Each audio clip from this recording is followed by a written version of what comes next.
ዛሬ እንግዲህ በጣም በተወዳጁ አለ በሚባለው ፖድካስት ላይ ከአምለሰት ጋር በጣም ምርጡን ሰዓት ልናሳልፍ ተገናኝተናል። ለዛ እዚህ ጋር ራሴ የማገኝበት ቦታ ስለሆነ ነው የመጣሁት። የሰው ፊት ራሱ የሚያምረው እኮ ሲስቅ ነው። እንስቃለን። ትንሽ ረባሽ ነኝ ከቤት ታስታውቂያለሽ።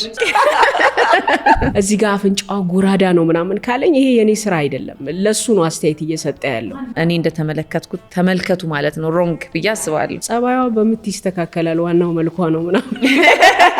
እየጮሽ ነው ድርሹ ሬዲዮ ላይ አረማይኩ። አይገርምም? ህግ ነው የተማርኩት። የማይገናኝ ነገር ህገ ወጥ የሆነ ሰው ጋር ህግ አለ። እንግዲህ አንዳንድ ሰዎች ስለታወቁ ተጽዕኖ የፈጠሩ ይመስላቸዋል። ኖ ሚስቴ ላይ ቺት አድርጌባት ምናምን ባይዘው ደብሮኛል ኤች ነኝ ከመገናኛ ይልሻል። ኢቨን ሬዲዮ እየሰራች ወደ ቲቪ እንዳትመጣ ያደረጋት መልኳ ነበር። በዚህ መልክ እንዴት ዜና ይነበባሉ? አትቺም እንደመባል የሚያነቃቃ ነገር የለም። እንዴት ነበር ወደ ፍቅር ህይወት? ያ ቦይፍሬንድ የነበረውን ሰው ነው ያገባሁት። ሴትነት ውበት ነው ይላሉ እና ዝም ብሎ አባባል ይመስላል፣ ግን አይደለም። ውበትነቱ ምንድነው? ከየት ነው የመጣው? እንዳልሽው ብዙ ከመሆን ጋር ተያይዞ ነው። ከዛ መጨረሻ ላይ እንደተገረፈ ሰው ነበር ማለቅ ሰው ይሆነ ወይኔ በቃ።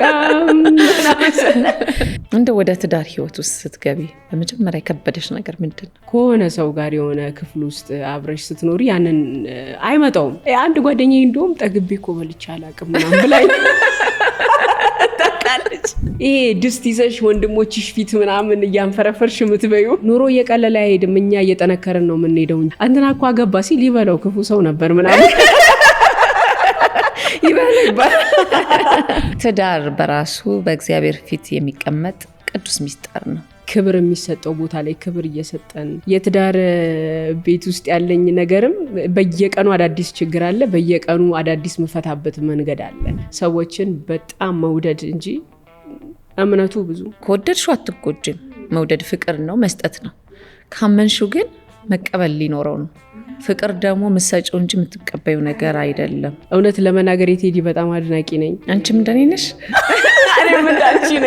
የፈለገ ነገር ጀግና ብትሆኚ ኤሚዬ አንቺ እናት ነሽ፣ አባት ልትሆኚ አትች። እግዚአብሔር ይመስገን እንኳን እናት ሆነን። ከምወደው ፓርቲ መካከል እሱ ሆነ። አሁን በቃ አቅልታው ነው ይላሉ። ወደ ሀሜት ደግሞ ስመጣና ካሜራ ላይ አልነበረውም የምትነሽበት በፊት የድሮ ፎቶዎች ትዝ ይሉሻል? እንደ ኮሪደር ልማቱ ነው ፈርሰሽ የተገነባሹ ባላለው። እኔ በቃ ከነስተቴ ራሴን በፍቅር ወድጄ ያለው ሴት ነኝ።